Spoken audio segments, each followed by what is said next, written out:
Should be live. Go ahead.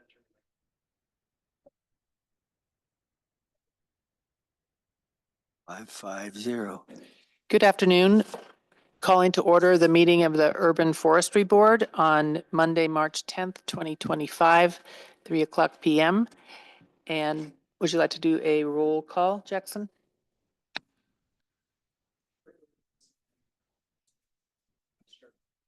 Here. Here. Here. Here. Thank you. First item is approval of the minutes from February 10th. Does anybody have any comments?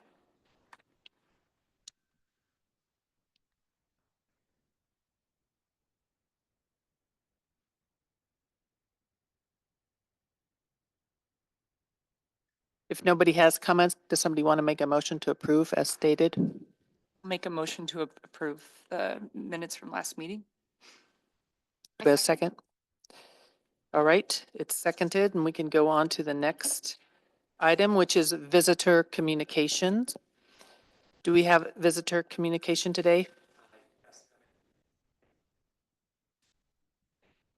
Hi, Paul. Would you like to come up to the podium, please, and state your name and your address and talk to us?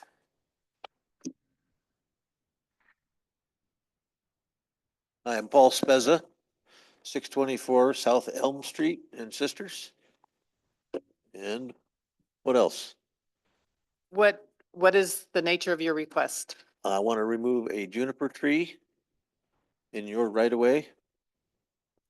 This is related to the sidewalk construction, which I know you're not dealing with. But if I can't remove the tree, there's no sense trying to move the sidewalk. The sidewalk makes an interesting jog right in front of my house to miss this juniper tree.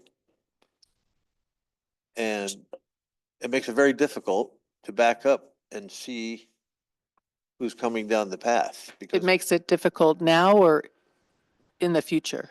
it makes it difficult now, but I can back up far enough to get sight. But if the sidewalk comes clear right up to my property line, then I can't back up far enough to see either way. Mm-hmm. Jackson, this is also in board business, Right. so we'll just hear from them now and then discuss it later.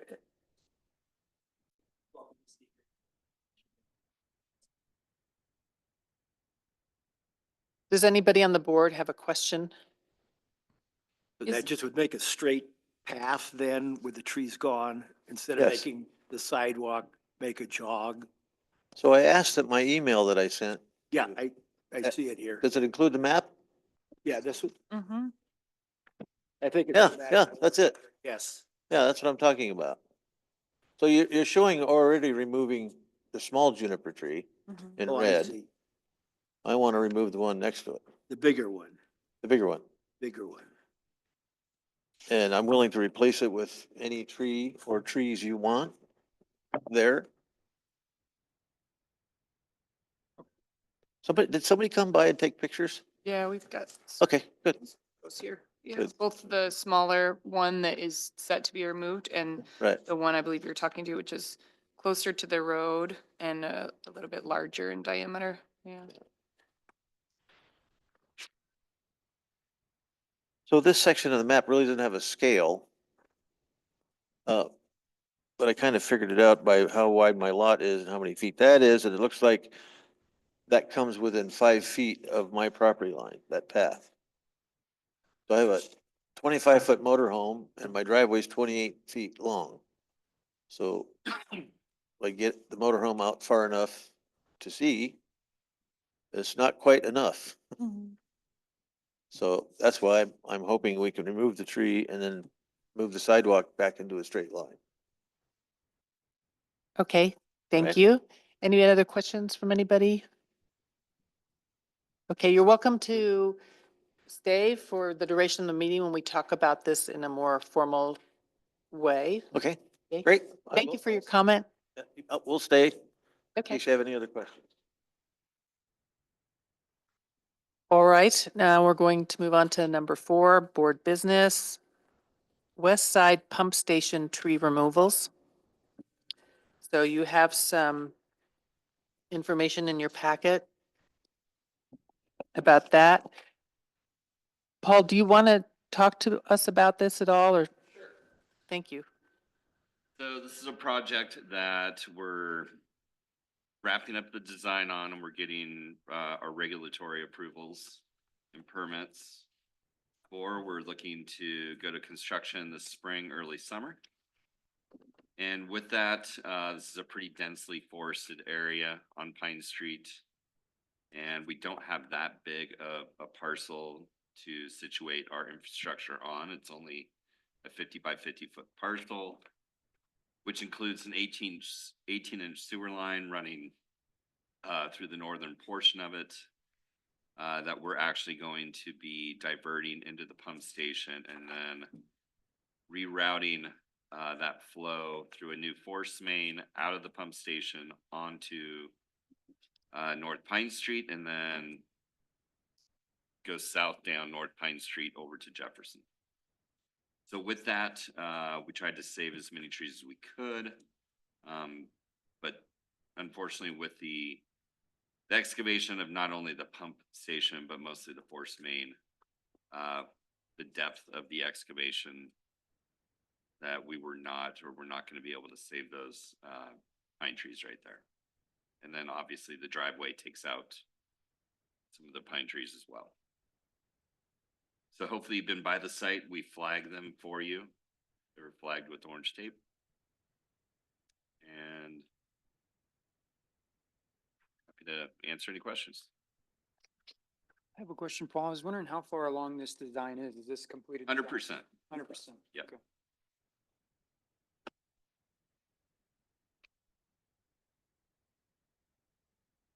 I have a question about the 4 trees that are closest to the road to North Pine. I can see that one of them looks, as I read the map, is right in smack in the middle of the driveway as it's drawn, so Yep.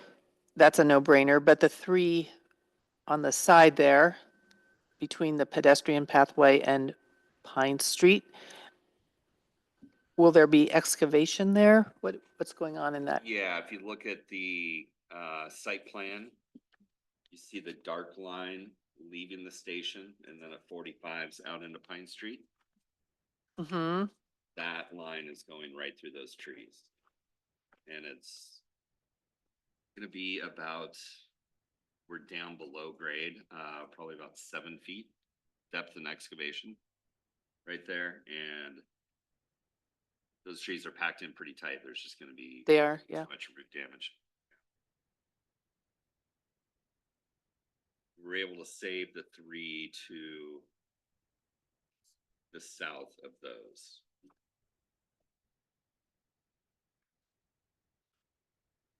And that's great, because those are the first ones you see of that clump when you're coming down Pine away from town. Right.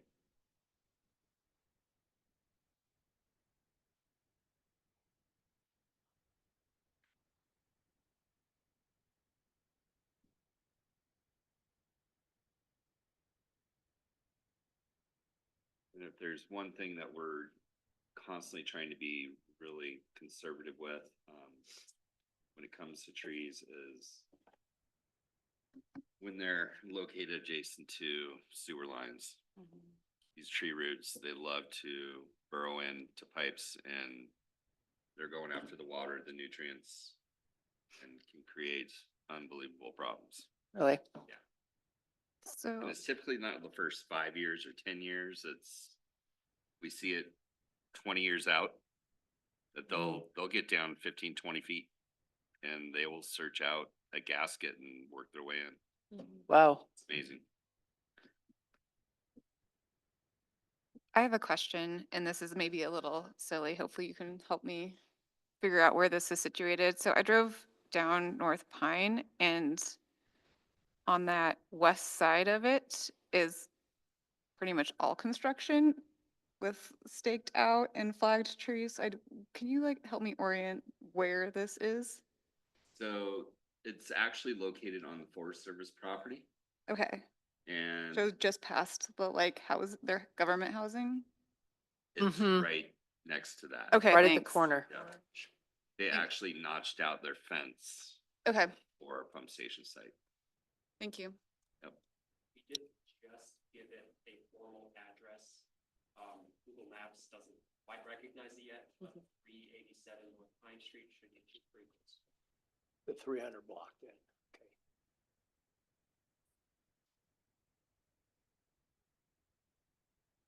And once it's in, are there plans for any trees or shrubs to be put there? Again, planning that stuff on top of sewer lines, No bueno? try not to, Okay. yeah. Yep.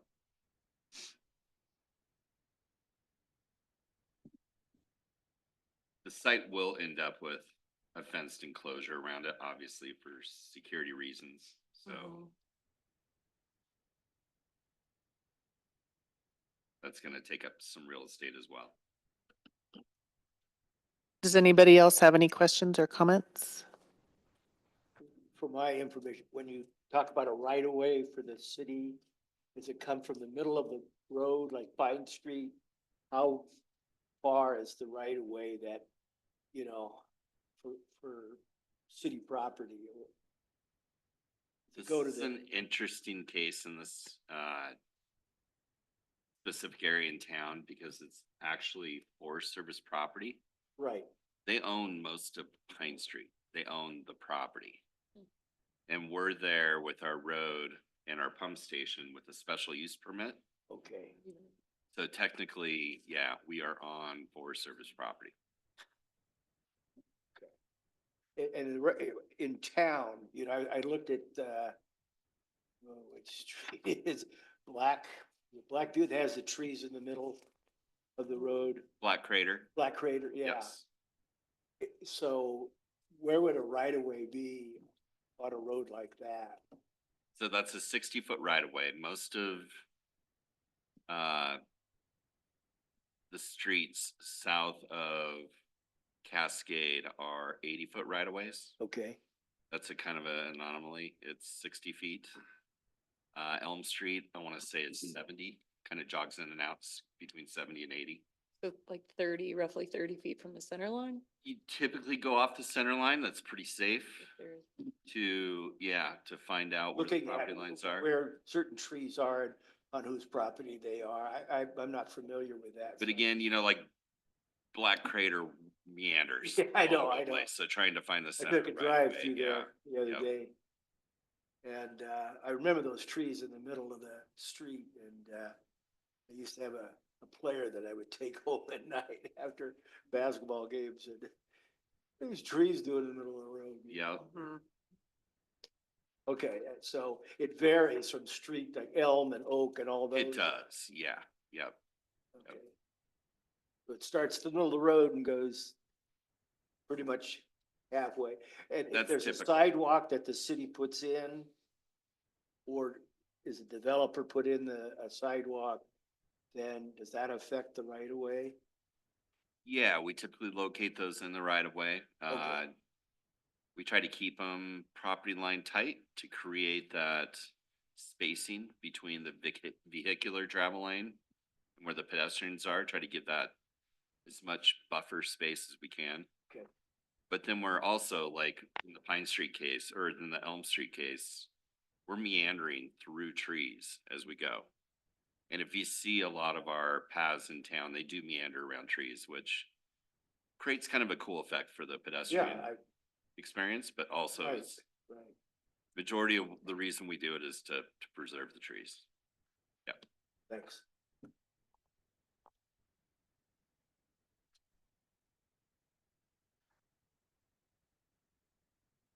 Well, if we have no further discussion about the west side pump station tree removals, is anybody ready to make a motion to approve? I'll make a motion to approve the removal of the 9 ponderosa pines on North Pine Station at the new West Side Pump Station location. Thank you. Have to, I guess, you know.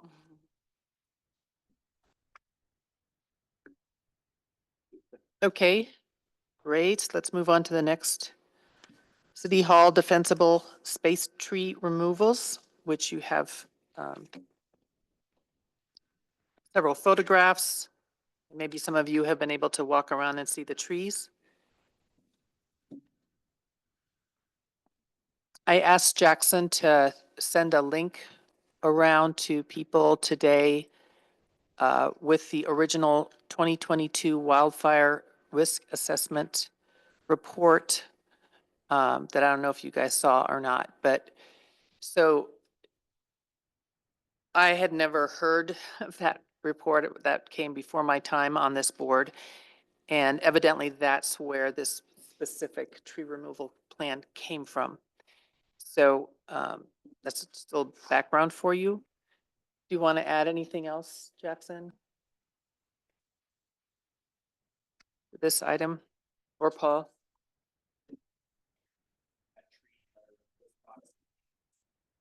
City Hall itself, as well as the generator and electrical transfer box outside. There is a potential grant opportunity to fund this work, as well as cleaning up a ladder through getting rid of some of that markers, removing trees, part of it. Demonstration project for fire-wise and water-wise. So we already have access to those funds or we would need to apply for them? And do you know when a grant application would be due? Oh, you did submit the application already? Okay.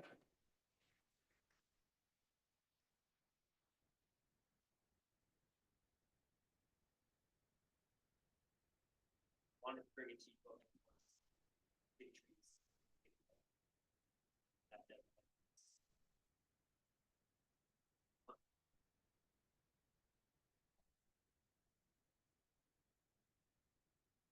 And how much is the grant for? 2,620?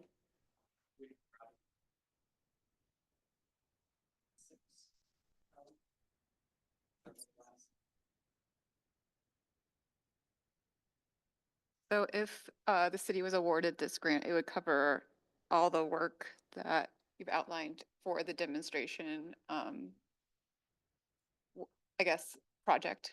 It would include the tree work Mhm. as well as gravel Mhm. for in replacement of park dust. That's kind of a first phase of a larger. Okay, cool.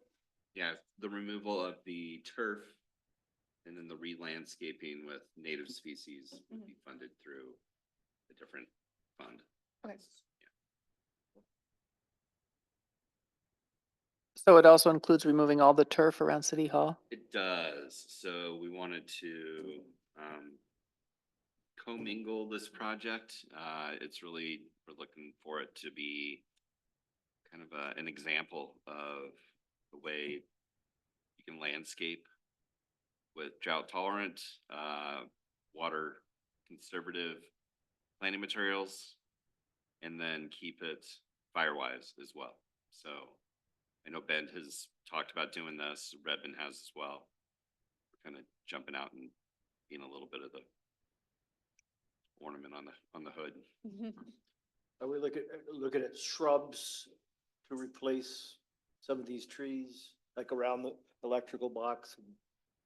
Or- We'll probably not get them too close to the electrical box. Yeah, I was gonna say, For a that? lot of people put plants around them to hide them, No, you no. know, and that's, you see it in these developments where, The design team or the designer will work at, buffering and screening farther away from those type of things, okay, using, particular native plant materials and then also drought tolerant.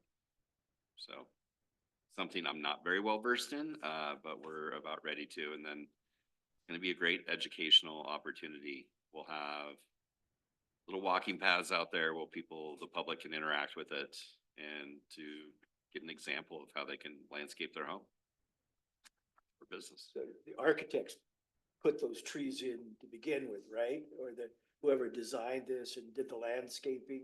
A landscaper put them in Yeah. 2006 and those, spruce trees Before were Firewise. this tall, you Yeah, know? before Firewise. Yeah, Came before on. that even really became a reality. And actually the turf, some of the best turf that we have in our system. And it was hydroseeded fescue, meant to be bunch grass. And it grew in the way they did the irrigation. They did, above ground spray nozzles versus subsurface irrigation. And it grew so dense that it became an issue with our weed code. We'd get a letter and say, you have to mow your grass. And as soon as we mowed it, it turned into that beautiful lawn that you see back there. Yay. With the exception of the larger trees, right, existing prior to the development of the building. Hundreds of years, Yeah, Yeah. right. Yeah. Just wanted to note that. well before 2006. Yeah. Did it have the lane when the building was? I guess, I'm assuming it must have. Yeah, you could Yeah, it's always had a lean. branching as It well. lost branches Yeah. over the years. We just lost one in the last windstorm and they're big. Mhm, They come down right on that sidewalk. mhm. With this, it would require the removal of the one leaning over the city hall building, but also some branches on the next one, Mhm. just to the east of that, That makes sense. to keep that 10-foot separation between foliage and the roof. And do we have any bandwidth to pick and choose to save one or more of these trees? Or is it kind of a package deal? You applied for this grant and you must cut down every tree that you said you would cut down? Or do you know, really? It's more being in alignment with the reducing the wildfire risk. So having that buffer next to the building. So, am I understanding that equipment, correctly? yeah. That all of these trees fall within a proximity to the building and therefore create a risk that we're trying to reduce? Sometimes a lot of these grants, if there's leftover funds, depending on this offering grant, you either return what's not expended and they give that to another applicant, or they say, continue working with similar work funds, so there's no obligation. X amount of dollars. Okay. But yeah, removals are more of a fire code issue. Grant dollar. Thanks. So, would there be plans to replant trees elsewhere on the property? Yeah. Okay. Yep. Jackson, with that, I just want to ask a question because when we're talking about the fire code and reducing fire risk, we're looking at recommendations in reality, right? Not like a legal code that says a tree cannot be within. 10 feet. Right. Yep. But that being a recommendation of Firewise, but not necessarily a law, right? A code that no tree can be within 10 feet of any building. As of now, but obviously that guidance has a lot of data behind it, has a lot of science behind it. Yeah. Something that we need to take very serious. I just, I want to kind of take a stance on this situation a little bit in that when we're looking at landscape as a whole and the benefits of trees to urban ecosystem, I think that it's good to take a look at, for example, if we remove the turf first, that could have a significant impact on existing landscaping. So the change to the watering strategy can, in that dramatic way, overnight, if you say, hey, this year from now on, we're not watering any grass underneath these trees. You could have a pretty dramatic change in the health of the trees. Also, the removal of the turf, that actual, function of doing that can damage a lot of the root systems. The other thing that I think is important to consider is that this building is surrounded on 3 sides by pavement. So I do understand that there's like Firewise strategies and recommendations. But if we're to make a statement as a community that this is our model action to take, you know, it could set a precedent that people start removing trees and removing landscape that may not necessarily provide the types of benefits we're looking for, if that makes sense. That because trees do have, you know, there are downsides to every tree. Every tree provides some disservice, but at the same time also provides some service. So when we're looking at making a model program, I think it's important to kind of evaluate that from a big picture. How are people going to look at this, and are they going to say, wow, they're removing some really significant trees from this site? Maybe that's what I should do for my home, because there's also the strategy of making the tree defensible, as if it was a structure or your home, is another way of, you know, preserving trees on site. So those are things that I think about when I see this plan, and I just wanted to make sure that I voiced that. Well, that's a great comment. I guess that would lead me to wonder if there is like an educational component, like a, dare I say, like a kiosk or something. Is there sort of like a message to folks about water-wise, both maybe in advance of the project, but even a placard or something inside to speak to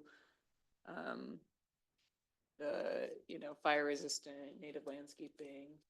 I don't know, That's plant kind of what they did at Subtle Lake there after the big fire. Yeah. You know, at the bottom of the hill where you turn into Subtle Lake, they put up a kiosk there explaining what the heck happened and what they're trying to do now. And that might be a wise thing to do, and start it beforehand, you know, or put a sign up, this is what we're working on.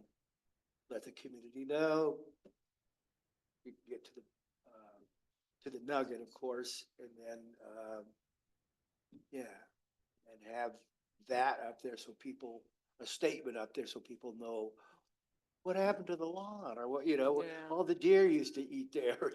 And, you know, some people like that kind of thing. And why they come to Sisters, because there's deer everywhere. And I just think, yeah, the public needs to know what the heck we're doing and why we're doing it. Yeah, that's the model we're gonna do. Like you say, you know, when you take that lawn out, right, the turf's gonna be removed, then, you know, your watering is gonna change and what can grow there. I know that I was reading about the various drought tolerant plants from OSU. I read something on one of their web pages about the plants that they have and various trees. They have a thing about most susceptible to burning, most susceptible to drought, you know, and they get that. And I don't know if we have any say in that, but it's, you know, it's part of the general education of the public, I think. We want to take this opportunity to educate the public. Right. And we need to figure out how to merge wildfire mitigation with water conservation. We have to figure that out because the reality is we are going to be very limited on any additional water rights coming into the Deschutes Basin. And that's just going to get tighter and tighter and tighter. And we still have a population growth that is some of the largest in the state.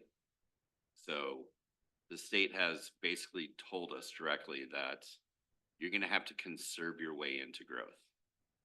That's how you're going to have to do it. So we need to lead by example. Are we going to turn every park into, you know, dirt? Not yet. I don't want to, but do we need to be watering space that's not used for the public with 550,000 gallons of water every year? No, we don't need to do that. So I think there's great opportunity for that. I think we have one significant tree that, you know, we got a lot of pictures and it can definitely end up on a kiosk on, this is not a great tree to have over your building. Right. A public building. over a public sidewalk, over a public parking area that has had history of breaking Mhm. 6-inch limbs and having them fall into the public. So I think We have that's a the very wind easy fall story to that- tell. You know, the Halloween winds, you know, that always come. It seemed to always come about every Halloween and yeah. And it could be another example of this is what Central Oregon is dealing with and will continue to deal with when you have irrigation canals getting piped. Or irrigation canals in a situation like this. There's an irrigation canal that went right into that grove of trees. That grove of trees is the reason why they're so big, is it drank irrigation water for 100 years. Well, that irrigation water got sold off to the River Conservancy and permanently transferred back into stream. So it basically dried up that water source to these trees 15 years ago. And they've responded okay, because we really don't have a lot of, we got some subsurface irrigation right there. We didn't want to go spray heads, which we'll do with all of our irrigation. We're not just gonna pull the grass around our trees back there without having subsurface irrigation going in to offset that water need. We've had great success with that in the past, and yeah, I think it's just a new reality, what we're gonna be dealing with. Yeah, I think too, just to be clear, I'm not in any way advocating that we not remove the turf or that we change any of the plans, but just to be hopefully setting a good example and being aware of all of the benefits that trees do provide, because I think in the end, when you look at water conservation and you look at wildfire risk, both imminent issues that we're dealing with, ultimately what that could lead to is a dramatic loss in overall urban canopy. And unless we're thoughtful about how the recommendations that we make and the things that we do, it could be really difficult to have many trees at all. If we're looking at every tree within 10 feet of a building getting cut down, every tree that is in a near turf space being reduced in its irrigation capacity. So it's just something that comes to mind, and I think when we're setting that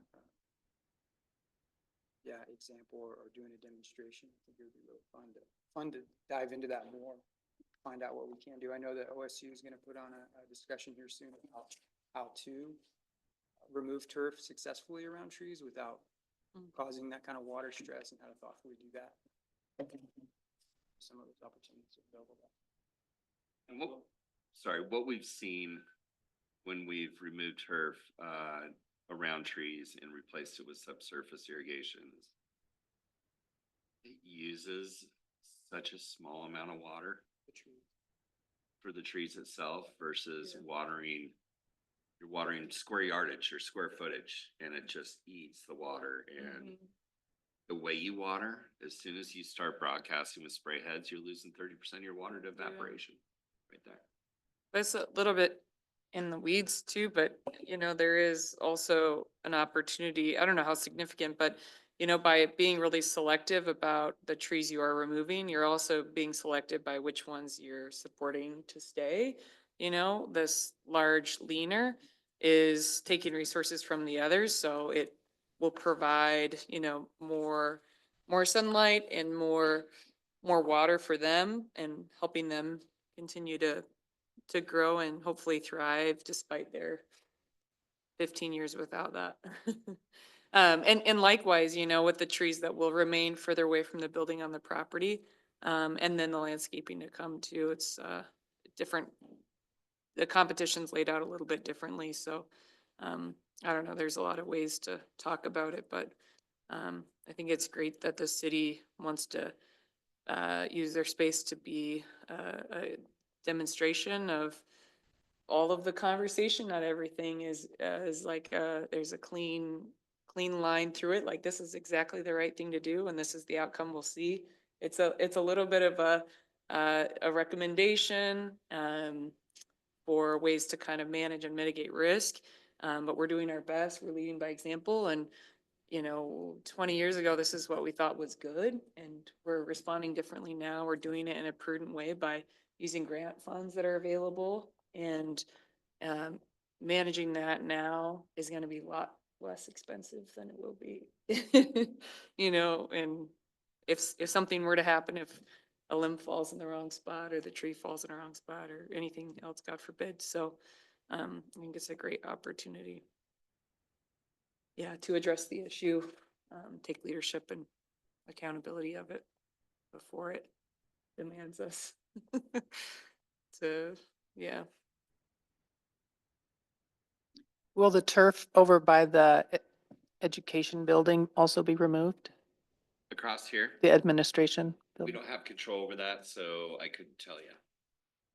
That's. It's not part of the falls to plan. district property. So I have a comment just about the tree, the specific trees.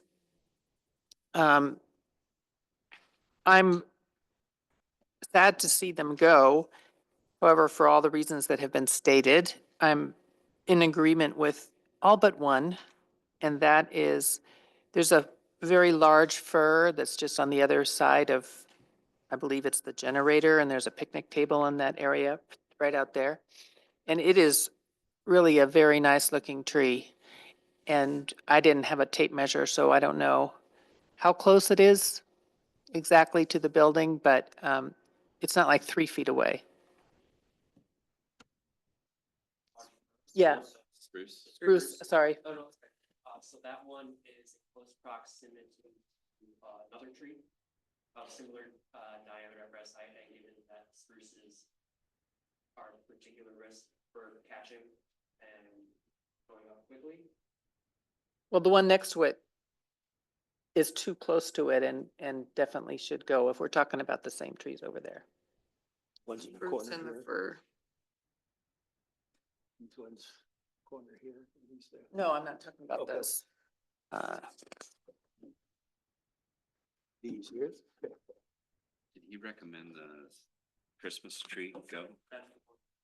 Yeah, it's one trees. This, Yeah, so. that one, and then there's one next to it that's recommended, and that's very small, or 5 inch. relatively Correct. small and kind of crowding it, but this is a beautiful tree. Is that a spruce or a fir? Uh-huh. Well, I thought it was a fir, but I guess I'm wrong. You know, It's very something else that stands out I to me is think it's a spruce, yeah. if you're looking at filling in all the turf with rock, Right up against. So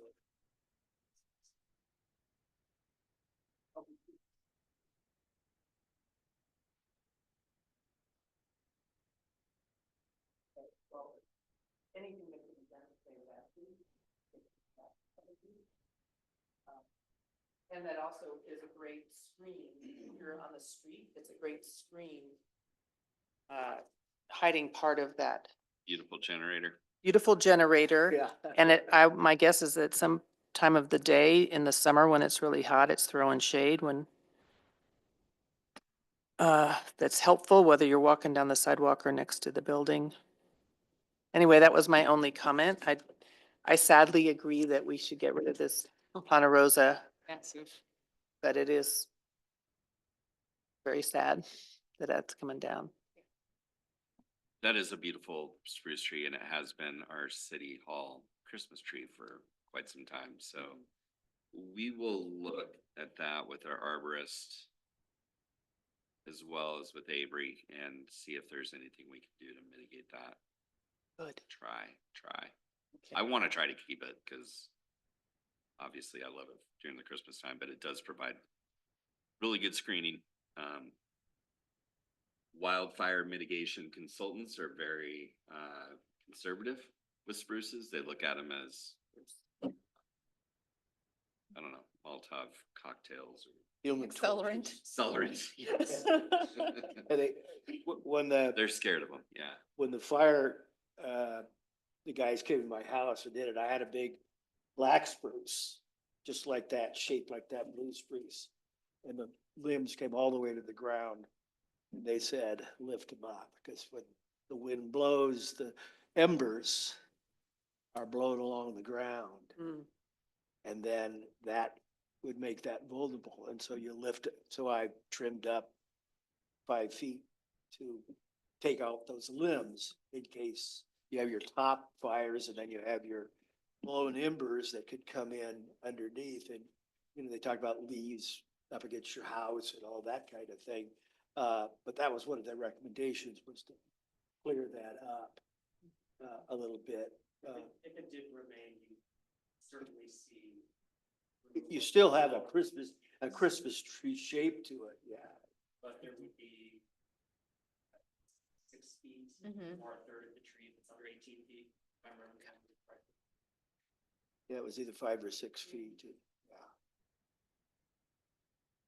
Something else that stands out to me is that if you do remove all the turf, I mean, it seems like this plan would go to like almost like 100% hardening other than you have the power lines there pretty close to the existing ponderosas, which do pose a risk, but say you had no turf, you have all rock, trees that are raised up.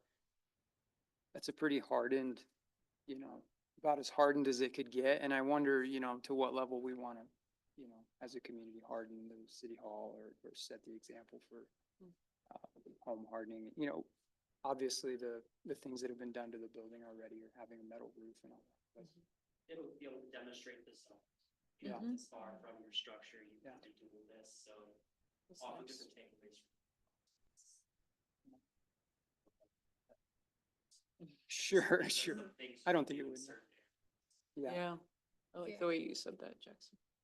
Zones and close proximity versus nearish proximity versus further out. Yeah, and you wouldn't necessarily want to like do hardening, 30 feet out or further. You would create defensible space in a more natural landscape rather than turf or cement or rock. Won't necessarily be a field of crap. There's still gonna be plants there. Mhm. Water doesn't. Mhm. So a defensible space, you can have it, like rock hard, where's the fire gonna come from around here? You look at, you got trees over there, but they're, 300-400 yards away. If they're catch on fire at the park and the wind is blowing, you're gonna get embers this way. There's not as many trees that way, Wind usually comes from the west. You're just thinking about where's fire gonna come from and what kind of fire would it be? And, like I say, trim these up. That leaner, I've always wondered about, why did they leave that tree? It's a beautiful tree, but it's a leader and it's close to the foundation and, people think about that. Yes, you want to save trees. Yeah, how fire hard do you want to get, I think is a good question. Are we ready to make a motion about this?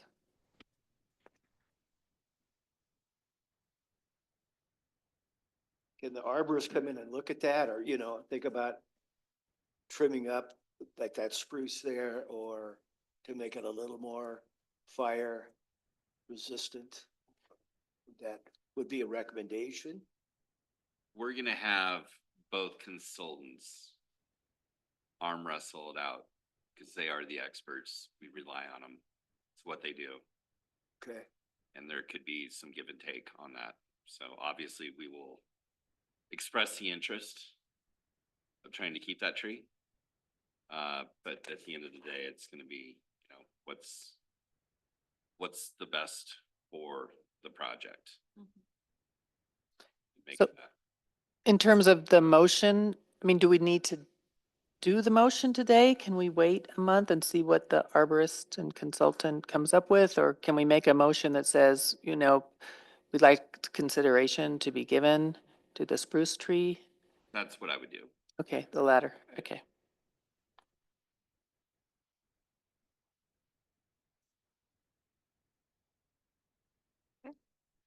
I move to approve the removal of the trees of varying size to create defensible space around City Hall with giving the spruce identified consideration for potential mitigation. I second the motion. Thank you. Oh, sorry. All in favor? Aye. Aye. Any opposed? Okay, now we're going to talk about the removal request for 624 South Elm Street.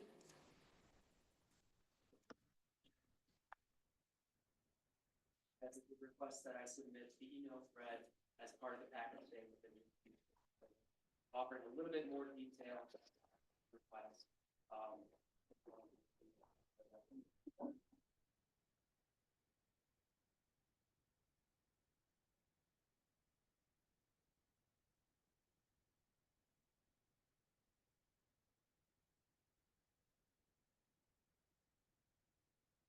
Snow is still there. That little Yeah. pile of snow is still there this week. Because this is a That snow city removal. initiative project that Your little pile of snow here. It's still there, yeah. Okay. Yeah, it's getting smaller, getting smaller.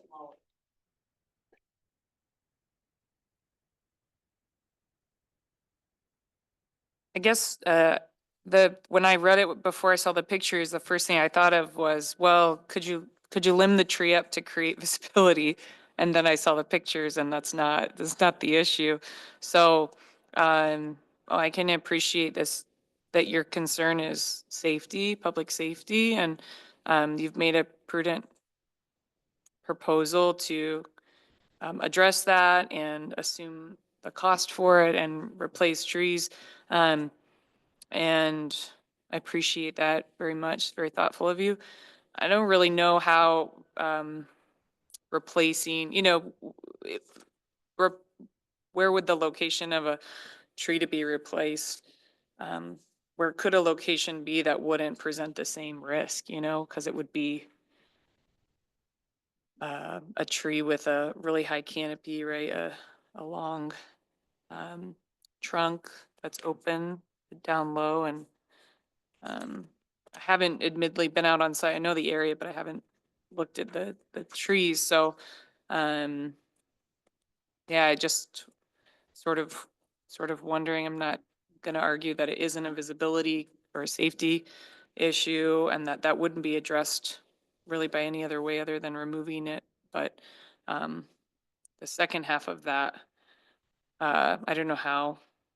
I don't know how or what you could do to sort of replace the trees without in time creating a similar situation, which is undesirable for you and the public. Yeah. Mm-hmm.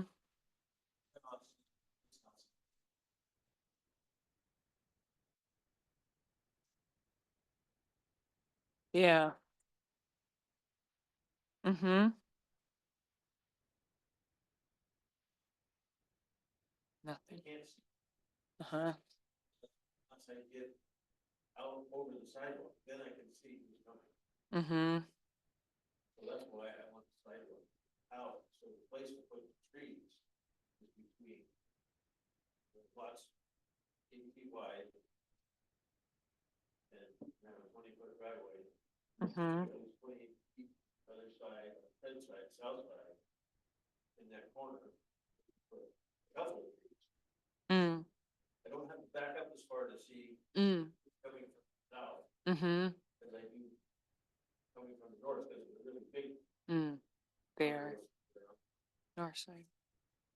So then the replanted trees would be on your property rather than right? Oh, either. Mm-hmm. Mm-hmm. So you feel like you could still have the screening and the aesthetic of that without ending up with the same issue at some point down there? Okay. Yeah, okay. Yeah,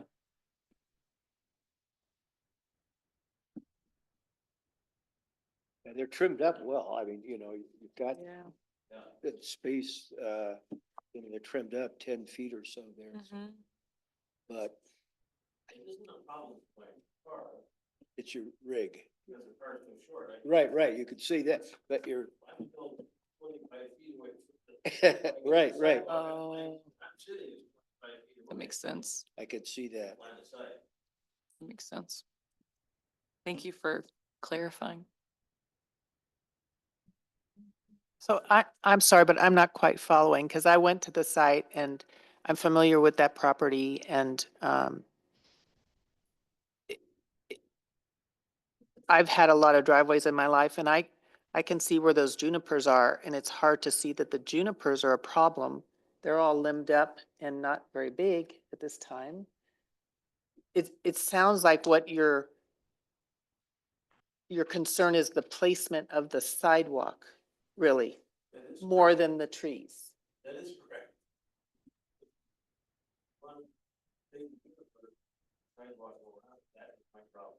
Mm.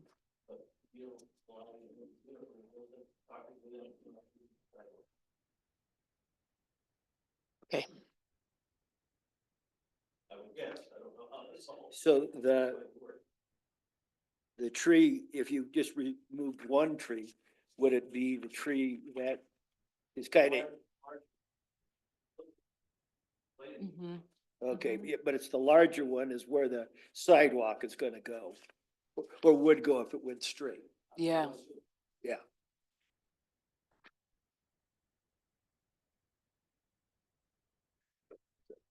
Crooked streets, crooked sidewalks.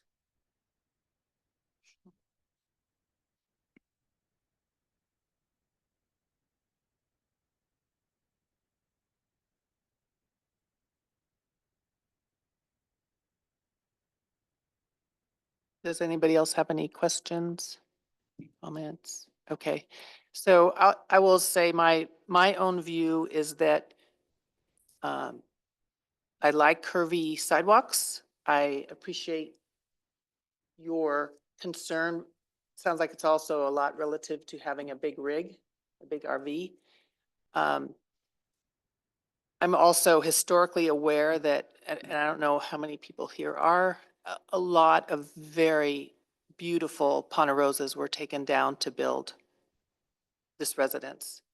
Recently, it totally changed how you, when you enter town, what you see there. And just beyond this property, there still are some beautiful ponderosas that are gorgeous to see. And I personally would like it if not another tree came down from that area that's established, then already has been taken. So, I don't remember what the big trees look like. Yeah. You keep seeing them, they're gone or they disappear. They're there it's one day. totally different, yeah. Gone the next and you know, these aren't majestic like those big pines were. And I'm not real prone to save a juniper tree because of the fire hazards. That's one of the things that I have. And I know it's for a tree city and want to save trees. You needed that driveway wider? Is that what, one of the things you're looking at also? Did you? Okay. Okay. All right. Yeah, yeah.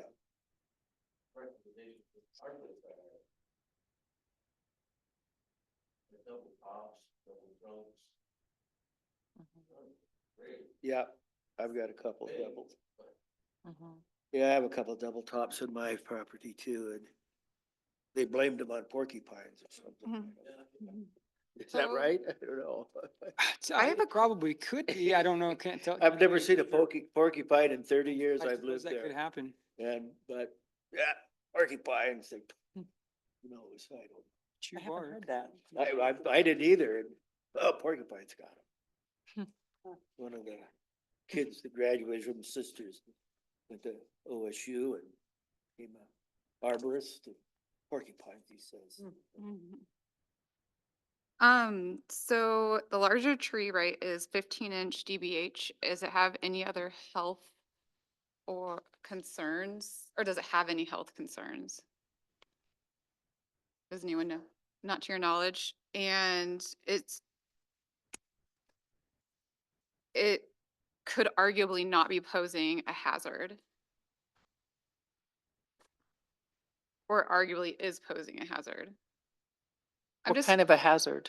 I'm just curious, like, if this is a significant tree size in the city, like, Hmm. why would we say, yeah, we can cut Mhm. this tree? Aren't those kind of the two criteria? That's a criteria for sure. And also, there are several places you can look around Sisters where there's trees, city trees that are either in your field of vision or, uh, like somebody mentioned, in the middle of the road. I mean, Mhm. so there's a balance between significant tree and beauty of the tree and the fact that it is a tree that wasn't born yesterday, that wasn't planted yesterday. And I that guess can I'm be not balanced. really seeing the like case for removing it other than for individual benefit. Because it's a perceived hazard or a known hazard? Yeah, Well, that's for us to yeah. discuss, and also, there's the element of this future pedestrian parkway, walkway and bikeway. Uh, do we want to encourage it to have curves and work around trees that are there? Or do we want to encourage it to be as practical as possible for the homeowner? Yeah, so it's a larger conversation. Mm-hmm. Okay. This, schematic here, this is the tree we're talking about. This is the one, but there are other curves here. Right. Mhm. And other trees that need to be removed. To be removed, I guess, because they're right of way for a walkway, so. Well, we do, I mean, we've had lots of conversations in these meetings about removing trees for walkways. Yeah, Mhm. well, I have a, we're doing it for everything, yeah. Yeah. I have another question. I know across the street, there were 4 lots sold, on Elm and Black Crater. So we can anticipate those being developed and more tree removal happening there along Elm Street, which is a, major, a major road for a lot of people come through Sisters just to head out that road. Mhm. And so is there, do we know at this time if if we anticipate sidewalks on the other side of the street as well? Because we will have the right of way, but will we be looking towards a conversation about a sidewalk and property owners? I know there probably, maybe there are driveways eventually on the other side of the street too, but, yeah, thinking about, is it both sides of the street with sidewalks and trees in the right of way? Great question. So in our transportation system plan, it calls out a multi-use path on the east side of Elm Street only. Only, okay. Yep, not on the other side. And a lot of that has to do with some of the topography of the roadway. It was built up, obviously it's in the floodplain, Mhm, density of trees, the available right of way, mhm. because Elm Street is not located, I believe, and really in the center of that right of way. Okay, You get the majority of the shoulder gravel area on the east side okay. versus the west side. That's a little convoluted. Yeah, sorry. Yeah.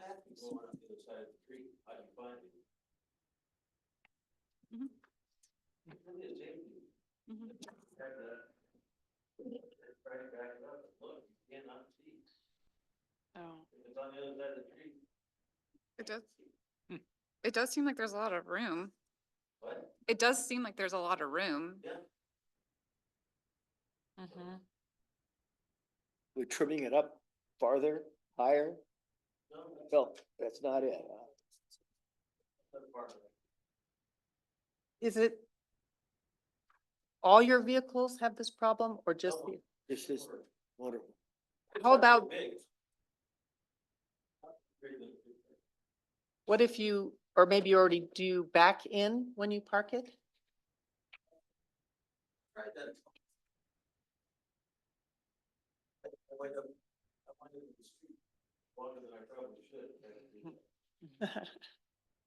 I hear ya. Mhm. Is it motorhome or a trailer or? It's a motorhome, okay. Yeah, the one issue with going on the street side, obviously, is to give that a little bit of space around that larger juniper, you start encroaching that multi-use path pretty close to the travel lanes, which we're trying to keep that separation, right? Especially with how big and how fast that traffic is going down the street.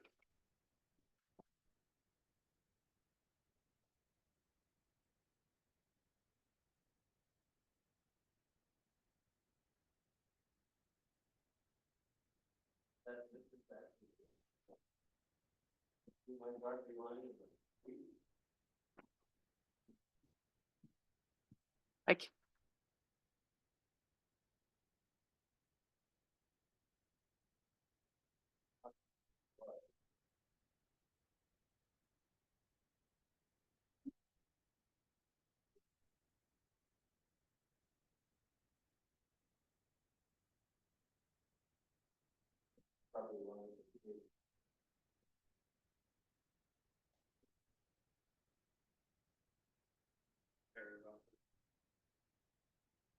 And it's tough to tell with the tree canopy.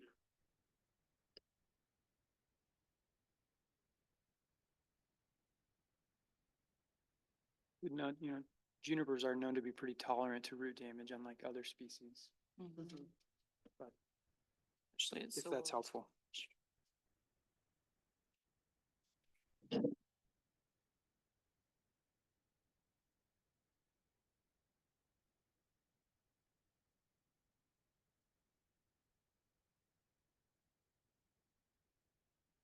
Can't read it, so I don't know. It's hard to say here.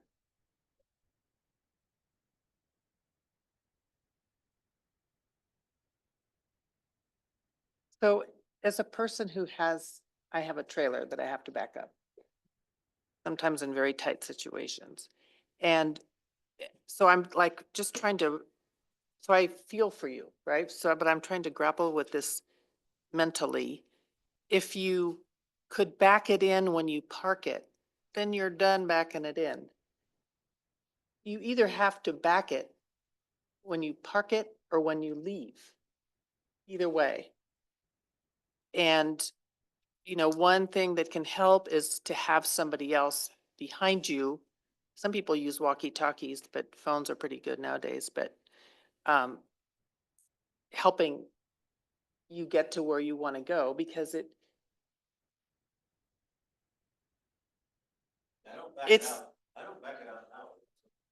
Yeah, you have to have somebody. don't you? right.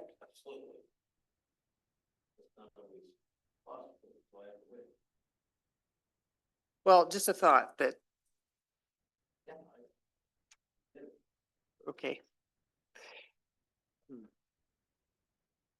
How are we doing here, folks, on this issue? Because we got more to study Yeah, I know. and do, talk about.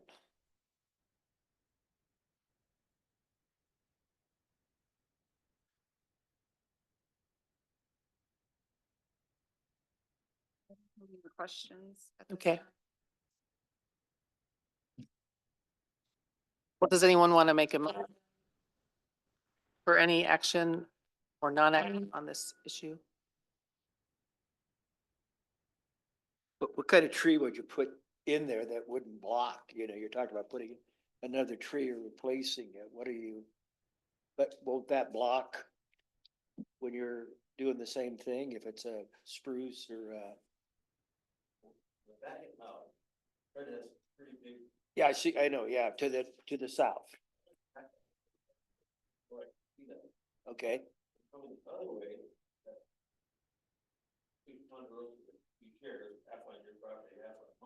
Mhm. It's blocking where the sidewalk is, it's gonna turn into my driveway. So I have to go back further before I can see beyond that. That's the problem. So I have room on the other side, on my property, or on your property, or on my property. On But the don't north you, side. don't you have someone there helping you anyway to watch for Always. traffic?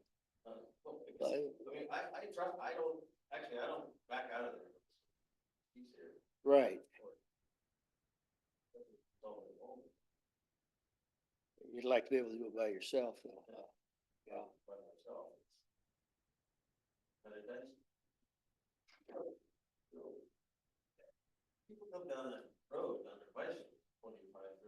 Yeah, yeah.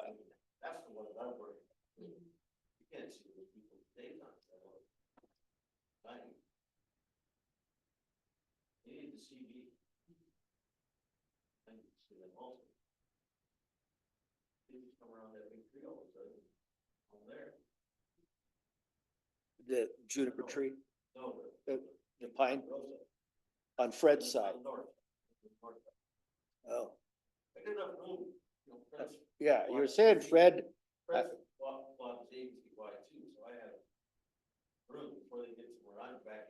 Right, I could see that, but I don't, where's the ponderosa pine? Is that this thing here?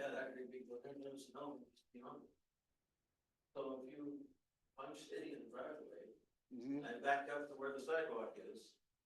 And look, I'm just looking at that. But how does taking out the juniper help? Ah, I see. If I can back up a little further, then I can see. So Ah, this really seems like a sidewalk issue placement. It is. Yeah, Like said, I mean, I know that tree's already. I mean, I feel like, Unless we can figure out, but for the past, or maybe we have to have both at the same time, I don't know.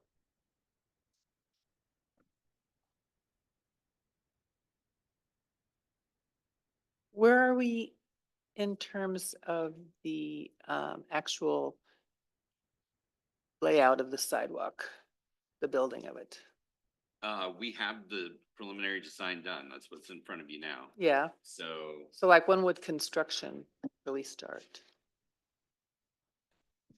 we're dealing with the bridge design, so potentially fall, Okay, so a long time. a little ways, yeah. So that's another factor. There's no urgency for this moment. Um,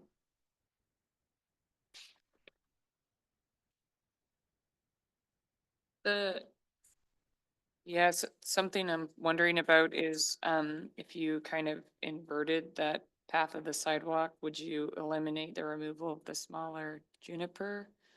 Like, cause the current plan, we've already accepted that one juniper is gonna go. Granted, it's saving the larger of the two. But if you routed the sidewalk so that it was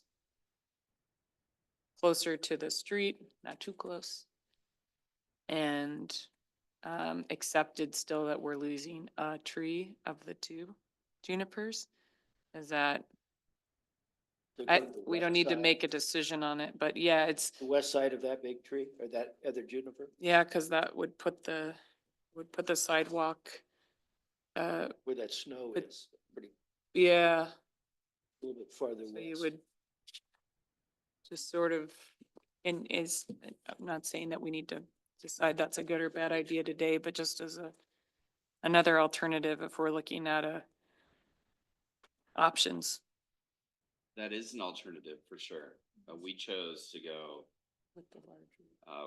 keep the larger one, obviously. And be further away from the road. Back. Mhm. Yeah, So Those are you're. the two reasons that drove that decision. Mhm. So- And is it- those are, I think, appropriate priorities, both safety and preserving the larger of the two. yeah, Or- Paul, when you, and I guess the designers mapped this out, I'm assuming safety and line of sight for traffic was a consideration? Primary considerations is obviously creating the separation, working around trees and utilities. And then we got, other things we need to work around, people parking and Yeah. driveways and yeah. There's a host of things, but kind of the initial layout before you start getting into what's on the ground is working around the trees and trying to keep that path as property line tight as possible. And another thing, since we're just talking about bikes coming down the path, because certainly a pedestrian, unless they were really not paying attention, could see a car in time exiting a driveway. But it seems like it'll be important to have signage for people to watch out for people exiting and entering driveways with vehicles. As you're coming along there, people should be paying attention. They should be, and we don't have signage like that, and I haven't seen really signage like that unless you really got a blind corner. So I've seen, So I think it's pretty intuitive to But there are driveways. know that you're crossing driveways. So, you know, there's gonna be conflicts there. Sure. Every driveway. every driveway. Yeah, it's just like at Otson, when you go to a Yeah. football game there, and there's people, there's bikes, there's everything that, and you just have to listen for the cues from different hikers, walkers, bikers. Yeah, we try to keep the signage on the multi-use paths to really, when they're, to really hit them, so we don't over-sign and create sign fatigue, which is a thing. Really focus them on where they're hitting congested areas when they're crossing streets, Mhm. primarily parking Okay. lots, yeah. Well,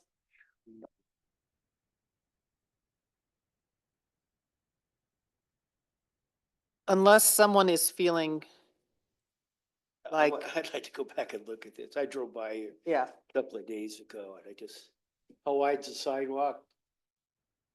4 feet, 3 feet? No, it's a multi-use path, so it's 8 to 10 feet.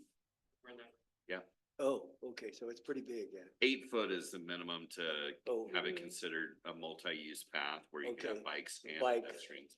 people, Correct. okay.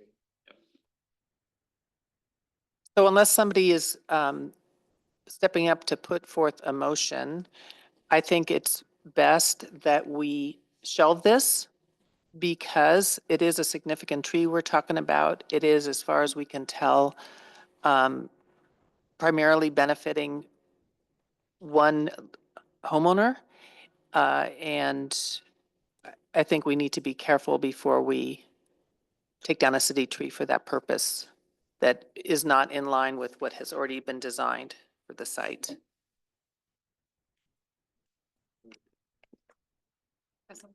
Okay. Do we need to do anything more formal than that, Jackson?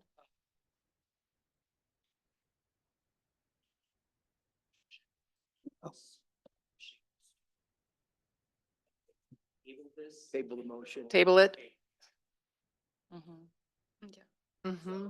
I would need a motion to table with a certain. Just go to the next meeting. Yeah, we can just go to the next meeting. Gives you enough time to do another site visit. And And Patrick will be back too. Okay. That would be. So, do we need a motion to table? Yes, I motion to table this, removal request. pardon? The removal request. Okay, the removal request. Until next meeting, Until, April what's- 14th. This is it, April 14th. April, till May, no, till April. Yeah, okay. I second. All in favor? Aye. Aye. Okay. Thank you. Okay, No, you don't need to do anything else. We appreciate your coming in. thank you for your. We understand your input. position. Okay, Okay, 5, other business. Down Ponderosa near intersection of South Ash and West Jefferson. I don't know what that's about. So our last windstorm, we lost a fairly significant tree, well, a very significant tree, Oh. about 30 inches DBH. And it was at the southwest corner of Ash and Jefferson, and we just wanted to give you a heads up that we did lose that. It didn't cause any property damage. It actually went right down the street. It could've Lucky. Could have taken part of the fire hall fencing out. It could have taken the house out across the street. We got lucky there. Mhm. Did lose a small communication line that was in there. Actually, it was a power line. The CEC showed up. And yeah, so that was pretty good sized cleanup in the middle of the night for our crew. Wow. Are there photos of that, Paul? What's that? Are there photos of the fallen tree?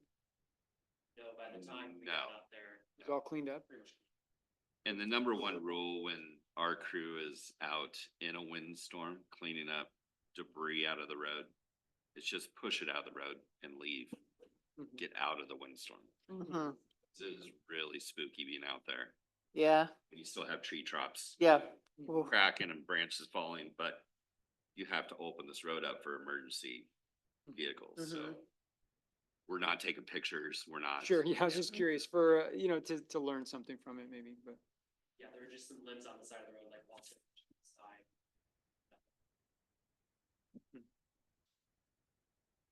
So when we have those wind events, we like to give you guys a report of the damage. So,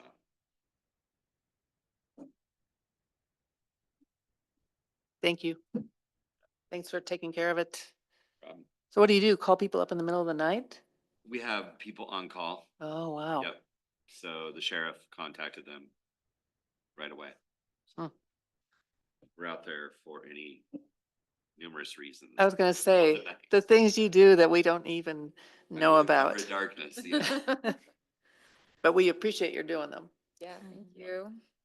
And Paul, can some of that wood be saved for campsite, Yes. campgrounds? Yes. Yep. Good point, Cheryl. Is that what's gonna happen to this pine tree, by the way? Would that be the idea? It's almost too big. It really needs to go to a mill. So will If the it city doesn't get have a money lot for of it? metal in it. Yeah, For our equipment to process, I mean, that's a big tree. yeah. 30 inches about max that we can handle. Those big ponderosas are just, they're heavy. Yeah. Yep. And so does the city sell it then to a mill? What we'll do is work with the arborist to get a credit for the tree. For the stump removal, and then they typically stockpile them until they have a log truck load or two. Cause you can't transport one log to the mill and make it pay. You gotta have a log truck load, so Mm. they'll have a place to stockpile those on site somewhere. Mm-hmm. Then they'll save up enough removals to where they have So when you take out a truck or two load where it makes sense to take it to the mill. the trees over for the pump station, would that do the same thing with those? No, those are small enough that we'll Okay. put them in our campfire log deck All right, up at the tree. 30 inch. You say 30 inch was, 30 inches about max bats. for our equipment to handle. Yeah. So you do kind of a trade that they'll actually grind down the stump? Well, we'll get a credit for the log in the price I see. of the removal, I gotcha. whatever that log. It's not much. For that tree? For ponderosa, I mean, it's just log prices are not great. Oh, interesting. Doug fir. Yeah, People pine's want not that as, for- They want Doug yeah, fir. merchantable. Yeah. You got limited mills to take yellow wood to, which they call ponderosa, any type of pine. You have to take it to Gilcrest, Mm, which is a pretty good Expensive. haul. yeah. Yep. And a Okay. lot of mills have been retrofitted for smaller diameter trees. There's just not as many mills that will take that size. Yep. Okay, thank you. We could Good. offer it up to Skip. Yeah, see what he can do. Yeah. Who's Skip? He's a Skip local Armstrong, The artist. chainsaw, Oh. world renowned. He local? Yeah. He's so local. If you Yeah. go, He's Go out as to- good as it gets. yeah, if you go out to Creekside Park, there's a new carved bench that's been put out there. I think he did that. Yep. Yeah. He's done several around town. He did an otter sculpture for us over at Barclay Park. He did Mother Earth over by Sister's Coffee. Just gotta catch him when he's here, you know, in Oregon versus he's all over the world. Wow. So, Are you being serious or? potentially we could. Because, I mean, look at that barren roundabout and all the places around it. Maybe somewhere there could be a sculpture. Yeah, we can talk to him. Okay. Mhm. All right, Did a beautiful piece for the Wilderness Museum, Wildlife Museum. Gorgeous piece, and it's just a huge old ponderosa trunk that was out in the forest, and he Really? carved all these beautiful animals inside it. And if you want to go see it, it's at the Wildlife Museum now. It's just gorgeous. do you mean High Desert Museum? Thank you, High Oh. Desert Museum. Oh, I'll go see. Yeah, you know, when they do the studio visits, the art studio visits once a year, Mm-hmm. he's usually on that list, and I highly recommend going to see his studio. It's amazing. Wow. good Just to know. beautiful work. He's a piece in St. Charles Hospital too. I've seen in there, Really? Mermaid, just gorgeous. I worked for state parks for a long time. We always sort of cringed when somebody offered that because we were just like, we have so many bears. No more carved bears in the campgrounds, please. But as what you're describing sounds a little bit interesting than another like bear's little Yogi Bear. Yeah. Yeah. Not that I can't do any of it, so a bear is art too. That's funny. Okay. Uh,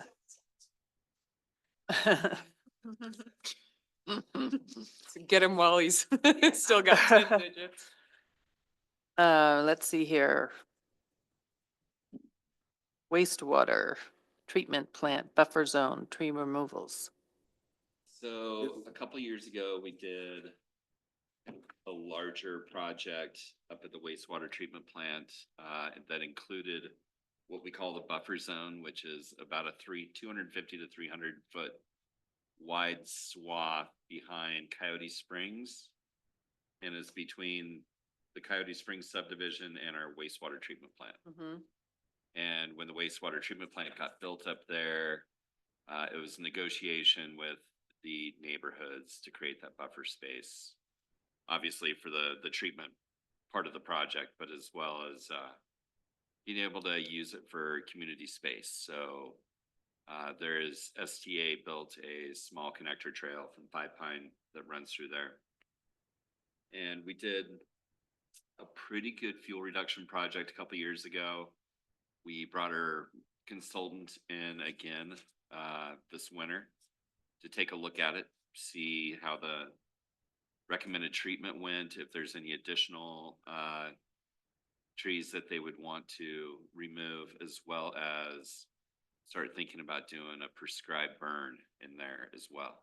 So the consultant's going to be working on that, putting together the burn plan, and we're going to do it in conjunction with the Forest Service. They have the personnel, the expertise to do it, but it'll be a very small prescribed burn using the trail as one of the fuel line breaks, and what additional trees would be needed to have that project be able to be safely executed. So he went in, he marked additional trees. We just wanted to give you guys a heads up.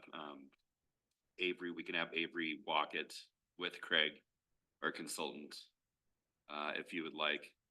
But we're looking at getting in there this spring and doing additional removals. So we're owners of a commercial forest. So we are gonna forever be managing our commercial forest for the forest health. So, Sure. you know, we have trees that die every year. We have basically 400 acres that we have to manage. So no different than the Forest Service or Oregon Department of Forestry or a private timber company. We have to make sure that we're looking at the entire forest Mhm. versus tree by tree. So it's all part of just trying to get our forest healthier and healthier. This is out by the treatment plant, is that? Correct. Okay. So, that area that we got, okay, You can drive down South Locust and. Right, and there's a before you gate hit Our that- green gate, yeah, that's the buffer area. okay. Yep, Between the gate and in the back of the homes, okay, from, Yeah. yeah, from there on, that's the buffer, all the way out to the fence line of the Lazy Z behind Five Pine. okay. I think that trail takes you to 5 Pine. It does. It does. I think there would be some really amazing public education and outreach opportunities around that. Mhm. If this board wants to look at doing that, that's the kind of work I do in my day job. Especially around thinning for forest restoration before introducing fire. So I'm really excited to hear that you guys are looking, I'm like way too excited to hear that you guys are looking at putting fire on the ground there. No, we are too. It's a great opportunity again for public education. We've been working with the HOAs in that area because when you start saying prescribed burn, you start, everybody knows what that looks like after it's executed. They're starting to wrap their head around it and knowing that that is actually going to be great for the forest with carbon being introduced back into the soils and, all the benefits of that type of work. So great opportunity. Awesome. I was gonna add to that, there's, maybe, Emily, they're kind of developing a prescribed burn association here in Central. Oh, yeah. And so maybe they would be interested in learning through that process too. Yeah, absolutely. I'm part of it, so Oh, great. I'll flag that up. I was just talking with Eric Metzger this morning, so about some outreach plans here for that association. So yeah, it'd be a great idea. That was prescribed burn association. Yeah, I can send you the website if you're interested, Jackson. Okay. then maybe you could send it to everybody. Yeah, sorry, I was like, everyone might be interested. And I would like it to second the thought of having Avery do a walk through and seeing those Sure, trees. you bet. Yep. How soon would this get going? We would do the walkthrough within the next couple weeks and then put it out to bid. So try to get it done before, we start drying out and mid Oh, to so late May. quick, yeah. Not the So- prescribed burn. The prescribed burn would be probably next fall, winter. Okay, so the thinning. The thinning first, yeah. Yep. It's gonna take a while to get resources and burn plans in place and you have to deal with DEQ and all kinds of. Then you fun- have to have a very special weather and conditions window, which they're hard to find in the fall. So it might be next Spring, spring would yeah. probably be Yeah. most likely. Well, I like your idea of public education Oh. for this because it's such a unique situation that the city owns these trees. The way it evolved, that we've got Forest Service land and now it's ours, so Oh, yeah. an unusual opportunity to have this public education possibility. And then the cross-boundary work too, with the Forest Service coming in and helping out and assisting on this project. Yeah. Kind of definitely like drives the message home Mhm. that fire doesn't know boundaries. Like Mhm. the Forest Service can do their work, but if we're not doing ours, the fire still can come over potentially. Yeah. So what funds that? Is that another grant or coming out of city coffers? We're looking to partially grant fund that and the rest would be coming out of the sewer fund. Yep. We'll try to there's quite a bit of fuel reduction money out there still. That could be going away, but at least with the county, there seems to be some money there, so hopefully we can get some of that. I think we still have some additional fuel reduction We extended those. from the fire marshal, the state fire marshal. Yeah. The 72,000 Yep. for this project. I did most of that work. I'm always on the lookout for grant opportunities. If you guys ever see anything, let me know. Is it- If we missed the cycle, we can at least prepare for the next cycle. Is this property not eligible for, I know the Forest Service is doing some reciprocity work for prescribed fire, like that's what they did at Shevlin Park, which is a Ben Parks and Rec. And adjacent to a lot of private homes, but they'll do work. The Forest Service does work across property lines. And just to maintain more of a contiguous management effort. So it's not money per se, but it's, you know, really a high quality professional labor and involvement from the fire crews. I don't know. Yeah, I don't know. And I don't know, like, What any of that looks like right now. yeah, exactly. Well, that was vague. Sorry, not much.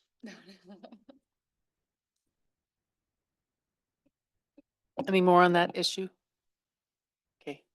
Thanks for the update, Paul, and it's nice to hear about it like before it's actually happening. So that's great. Small Ponderosa Pine within clear vision area on southwest corner of North Pine Street and West Main. Is that the one that's right in front of the Forest Service? Right at the corner. Yes. Yeah. Cute little thing. Yeah. Okay. There it is. Yeah, yeah. So what is why are we talking about this one? The Forest Service brought it to our attention and they would like to remove it. They feel like it is in the clear vision triangle. But it impedes their ability to have clear vision looking south down Pine Street. So it's basically for their driveway Mm-hmm. as they enter Pine Street. I think you could trim up a couple Yeah, of could you limbs on just the trim it? bottom, a couple whorls or whatever. Based on its height, Pardon?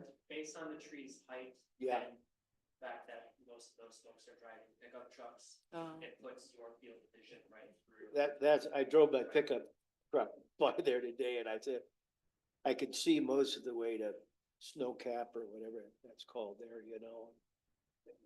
The problem was there was a big van parked there on the other side of the tree. I couldn't see crap, you know, because of the van. There- It That wasn't does the happen tree. sometimes. Trees get. Yeah, over but, you know, us. people parked it, but Yeah, they're Boy. also driving fire engines that will Yeah. set up higher. So they, if you just take it up another foot and a half, it'll grow another foot here this year. You know, I'm just looking at the growth on that. It looks like it grows pretty fast. You could see the limb that they've already trimmed. Uh-oh, porcupine bit at it, double top. I don't Sorry. drive out of that driveway very often. I've never had it impede my vision No, per se, but that's just me speaking. But really, I think this is a judgment call up to you guys.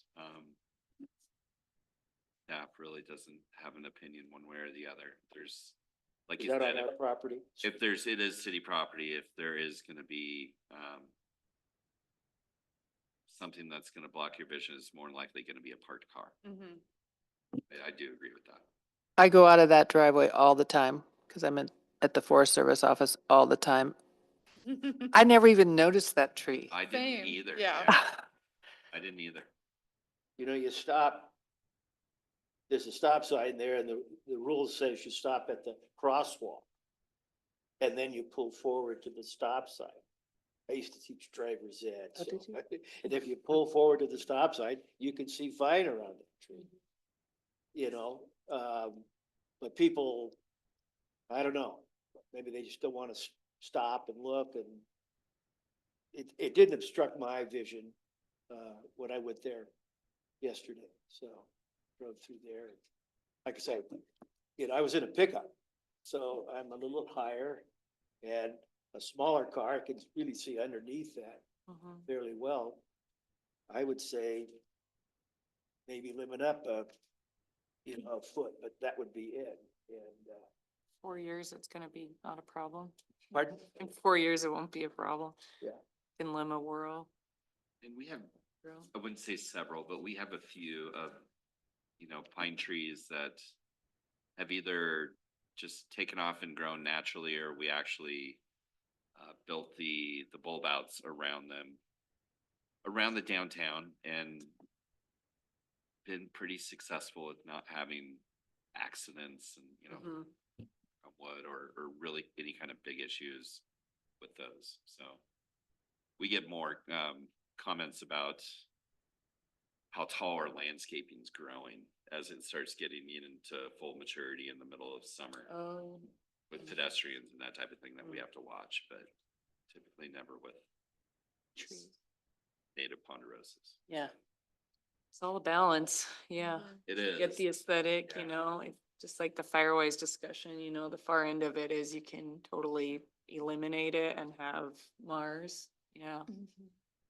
And you could argue that having these different aged ponderosas throughout the city increases safety because it's pretty consistent wherever you are in the city. There's, you know, you gotta look twice, you know, you shouldn't be rolling through a stop sign because there are blind spots. So we have trees and sidewalks that meander and, you know, it could Yeah. be, it can be of great consternation to people, but, you know, with some level of diligence and attention, you can stop, roll forward 10 feet, Right. look again. So, I don't know. And that's what you teach people, or you Yeah. should, is just, you know, you stop and then you pull to where you can see, you look left, you look right, you look left again, and, you know, Can't eliminate all the risk, right? yeah. Worth a conversation. So we could either say, yes, we agree, let's cut down the tree. No, we don't agree, let's leave the tree as is, or why don't you limit up a little bit? Or why don't we limit up a little bit? How do people feel? That would be my recommendation, just to limit up Limit. and, give it a chance and see what happens. And, Monitor it for years to come to get, yeah, and Hopefully. give it a chance to grow there and. Avery, do you sidewalks. have an opinion about limiting it up? I think that would be fine. It's not, I don't see any. Taking tree- too the- much you know, the away only from thing it? I think of when I see trees like that and you start limiting it up very high, sometimes then you get browsing damage. But you get what? browsing damage from deers rubbing on it. Oh. And because you have so much exposed trunk, it makes it a good For the old place to rub bucks. your horns but yeah, that's just what comes to mind. It seems like that happens quite often. No, other than That's- that, I don't see any problem with raising the canopy to Okay, preserve the tree. I think that's prudent to sort of take steps. You know, if it's not, everybody has a strong consensus that it is a hazard and we don't want to do anything about it, but if we don't have consensus that it is, a consistent, present risk, then kind of managing it, The monitoring tree's it. been there and it was probably lower, Yeah, it was probably. you know, which would make it a worse hazard. And has there been accidents there or anything that, you know, is there some kind of record of accidents there happening or near misses? I would just say limit up and see how it goes. Mhm. Yeah. so shall we put any quantitative words around that?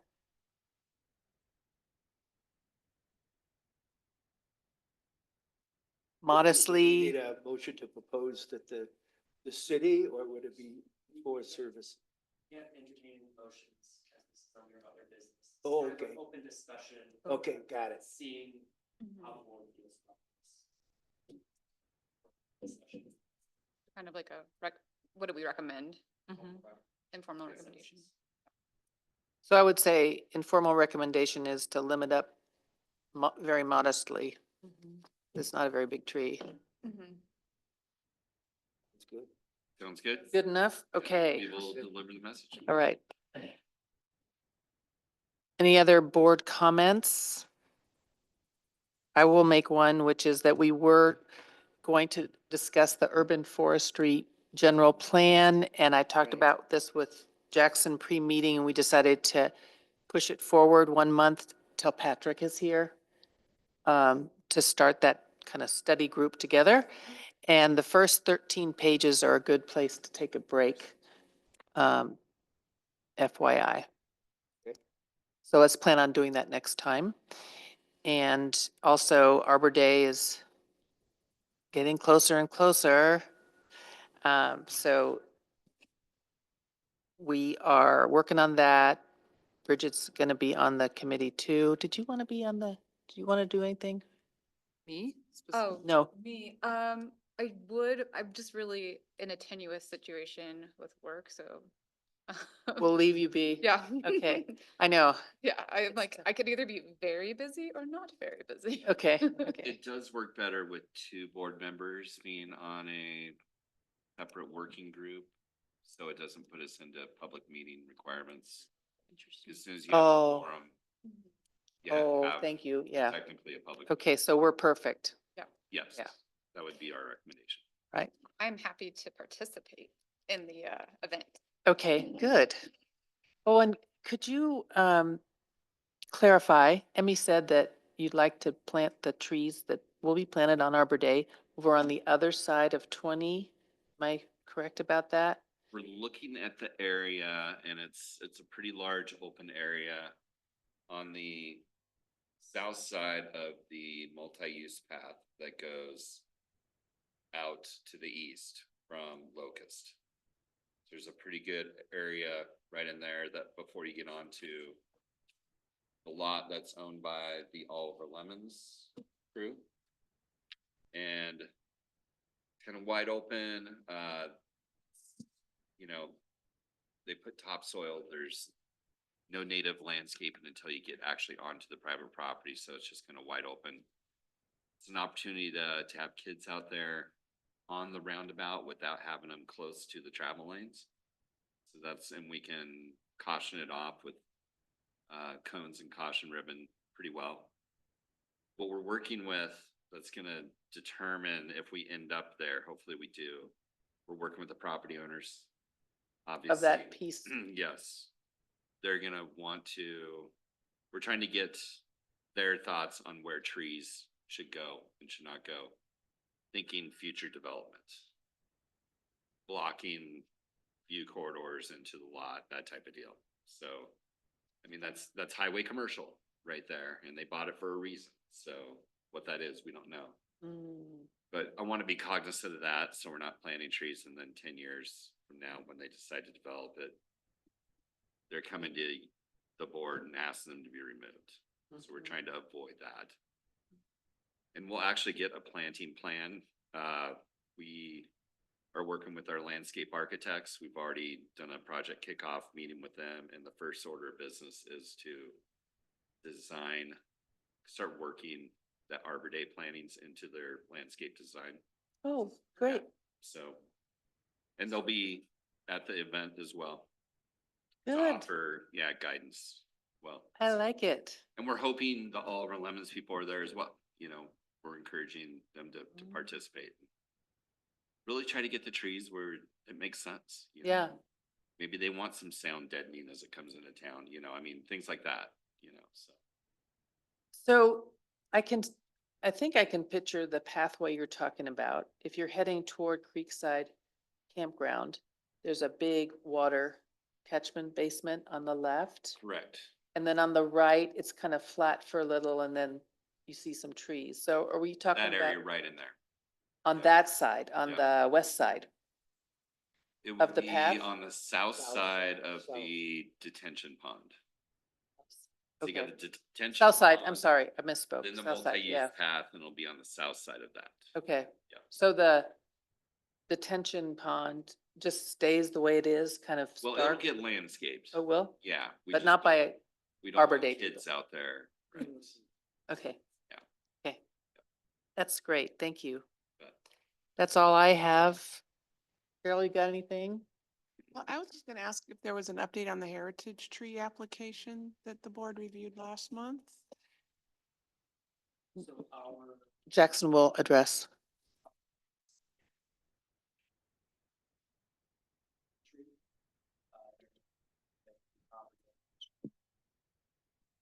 Because we determined that it was unclear exactly how old this tree is. Thank you. and on that note, I Ponderosa age determination based on bark and size and growth habits. That was something that Dan Lucky had shared with us a couple years back. I was able to find it. That is what we typically refer to when roughly a include that when we were talking about heritage trees first time around, but I thought that was a good resource you guys have on hand. I think how we go about it. Thank you. that is a good resource. Thanks for bringing it back. Yeah, I wanted to say something about that. Just my thought is that once we have that tool, it might be best to utilize that as as our metric rather than coring if we wanted to maintain that as our, you know, standard by which we're approving trees or not, and it limits that complication of having to core a tree, you know. So we may want to consider that in the future is sticking with that single metric could be the best way of evaluating. Yeah, So that that's we're good. consistent. Yeah, I like that.